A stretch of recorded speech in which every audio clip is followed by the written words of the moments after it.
Oi, gente, bom dia. Ontem eu falei de amor, né? Hoje vamos falar de sofrimento. A pessoa sai do Iapoca ao Chuí assim, pá, coisa de gente doida. Mas vamos falar de sofrimento.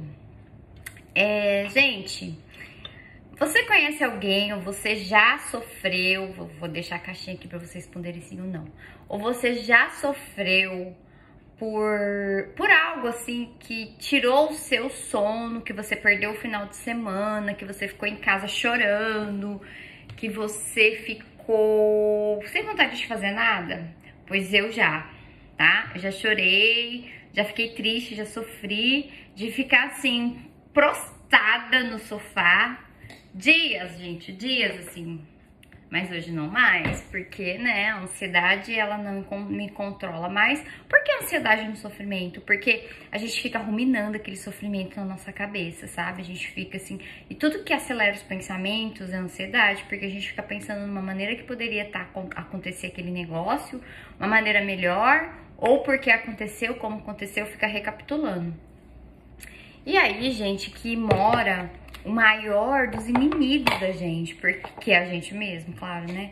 Que é aquele monstrão que vive dentro da nossa cabeça, porque a gente fica se acusando, por isso que a gente sofre, a gente fica se acusando de ter sido pouco, de ter feito pouco, fica se culpando, enfim, a gente fica fazendo o que a gente sabe fazer de melhor quando a gente tá lascado, né? Se lascando mais ainda, falando coisas horríveis pra gente mesmo, ou sei lá, não sei o que é que passa na cabeça de vocês. Tô falando um pouco por mim, do que eu fazia. E hoje, como é que eu faço? Como é que eu falo? O que eu oriento os meus pacientes sempre que eles estão, assim, numa coisa de sofrimento? Primeiro, gente, normalmente as pessoas sofrem, assim, o mais comum é fim de relacionamento, fim de relacionamento.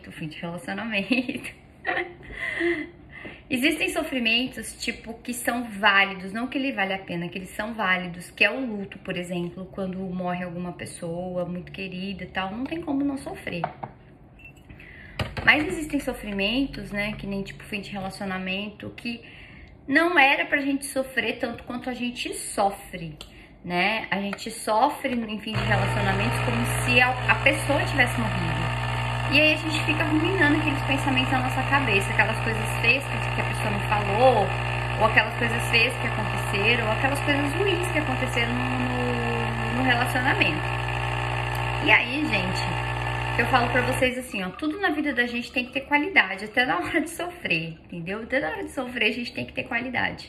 O que eu vou fazer? O que eu, Karina, faço, né? O que eu falo, né? Hoje eu já não sofro mais esse tanto, mas o que eu falo pros meus pacientes quando eu vejo que eles estão sofrendo desta forma?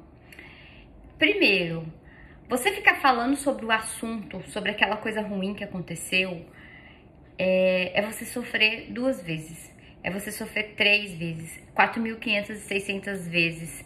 E quantas vezes você falar, é quantas vezes você vai sofrer. Ah, então eu acho que falar vai fazer bem. Gente, falar vai fazer bem se você não ficar falando disso toda hora. E a gente tem que escolher a dedo para quem a gente vai falar, porque às vezes a pessoa, na melhor das intenções, dá um conselho pra gente que não é um conselho muito bom e acaba deixando a gente ainda pior.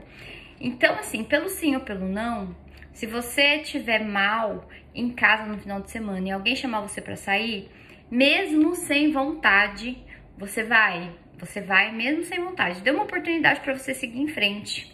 E você não vai falar dessas coisas, você não vai disfarçar, você vai chegar lá e você vai falar, eu tô triste, porque aconteceu, o meu casamento acabou, o meu namoro acabou, sei lá, briguei com a minha mãe, alguma coisa assim.